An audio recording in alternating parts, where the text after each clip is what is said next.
Hello, welcome back to my YouTube channel.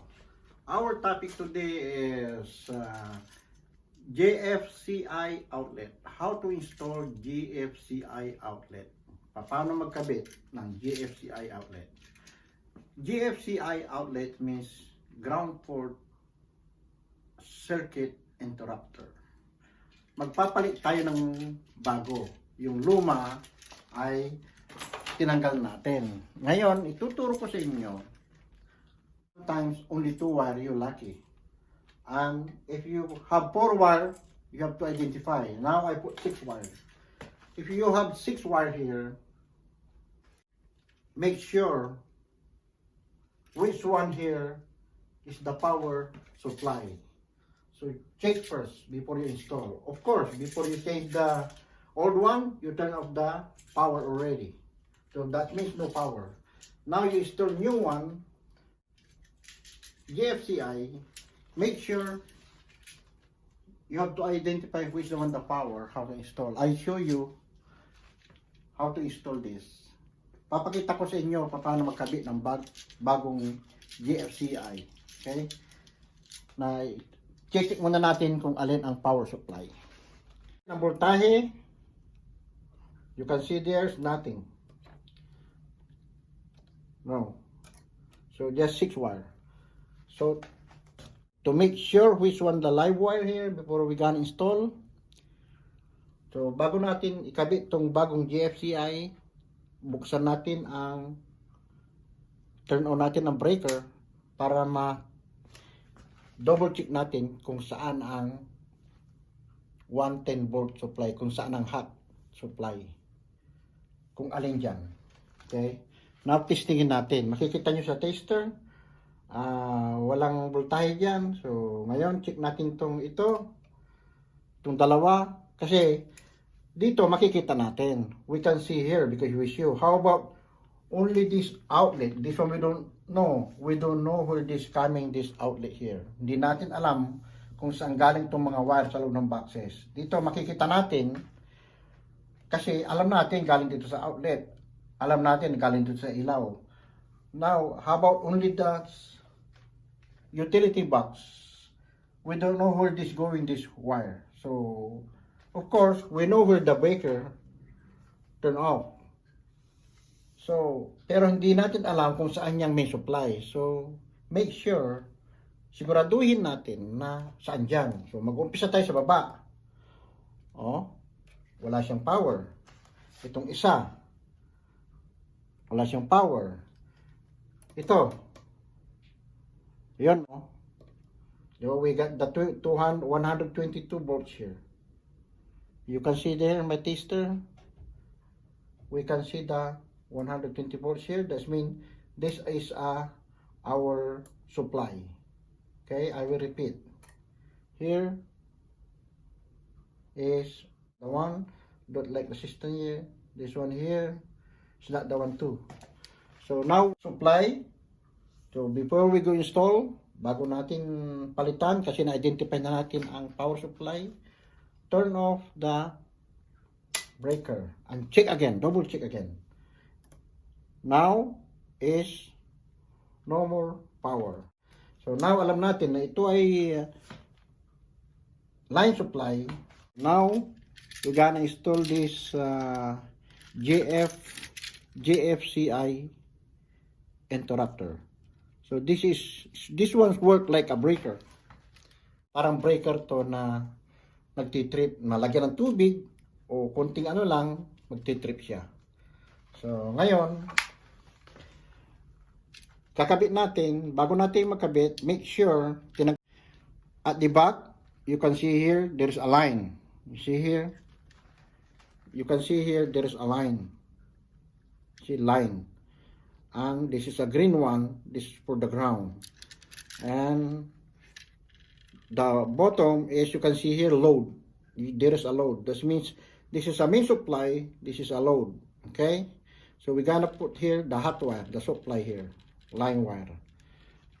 Unahin natin kabit itong line wire. Okay, so first thing, you can see here this connector here, both is copper like gold. This is the hot wire, and you can see here too the terminal here, just to insert.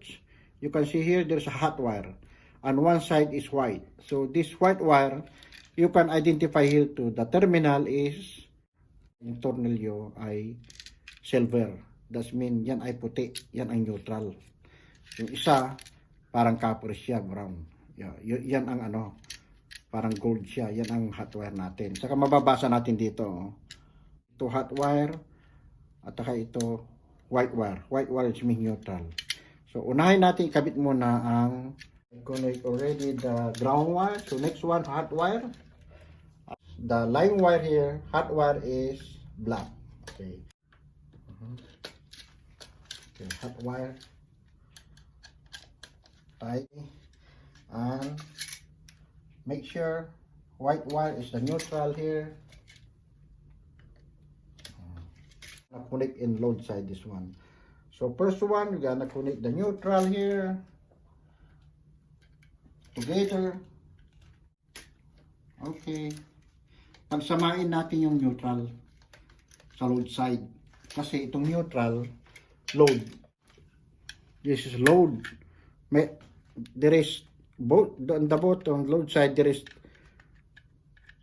in white wire, silver, may dalawang connection dito. Saka hot wire may dalawa din. So dito ikabit yung dalawang live wire. Pero kung live yung apat na wire, dito nyo ikabit dito. So now, we are done here. Kabit natin itong isa. Dito sa taas. Taas. Okay. Okay, tight good. Tape. For protection, for safety, hindi mag-ground, hindi mag-short, protection. Now done. Okay, after we put tape, this wire push inside to the box because you need pressure. Kasi itong wire natin, ipasok natin sa box, kailangan natin siyang itulak kasi matigas, lalo anim pa na wire. Kaya kasi mostly kung ma-shorty kayo, kung nagpalit kayo ng GFCI is only 2 wire, but sometimes 4 wire. Now this is 6 wire. Okay, so press in. You can see here the small one, the small hole here. This is the hot wire. You can see here the small one is hot wire, the big one is the neutral. Turn on natin ang breaker. Pag turn on natin ang breaker, testingin natin kung may voltahe tayo. Yan. Makikita nyo dito yung tester natin. Yan. Ito yung hot wire. You can see if we have the voltage here. Kasi ipapakita ko sa tester. Makikita nyo kung ito ay may power. Kasi ito yung may sign na parang dito, like a kidlat. Like, this one here.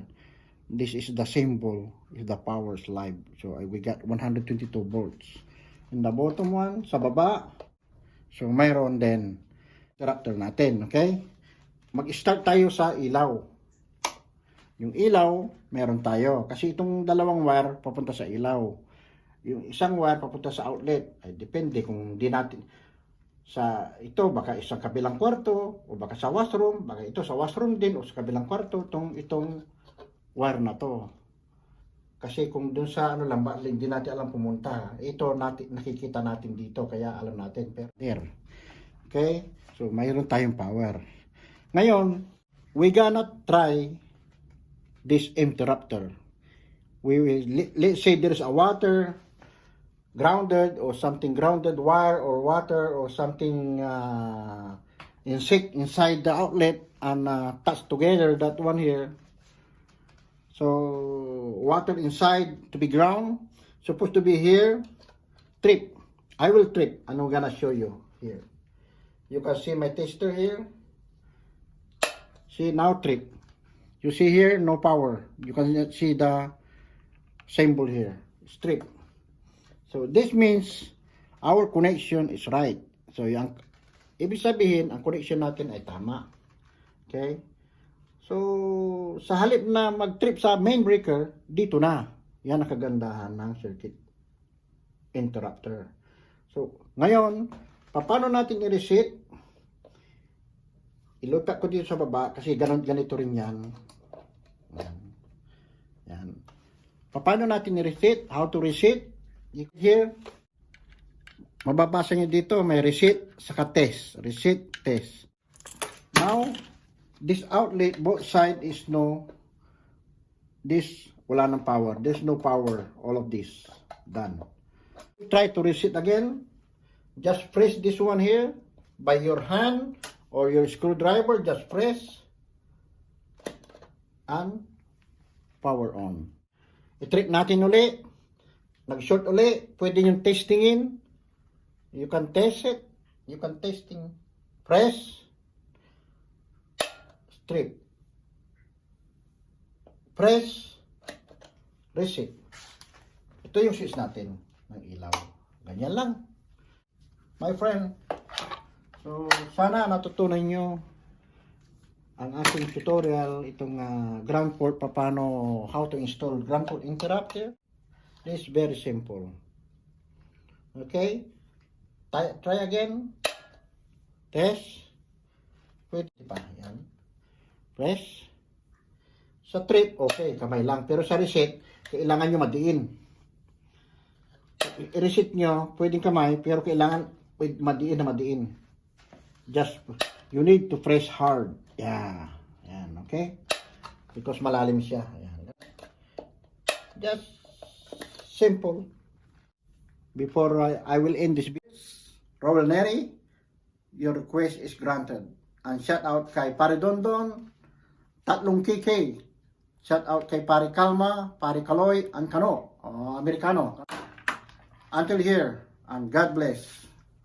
Please don't forget to like and subscribe para updated kayo sa aking next video. Goodbye, my friend.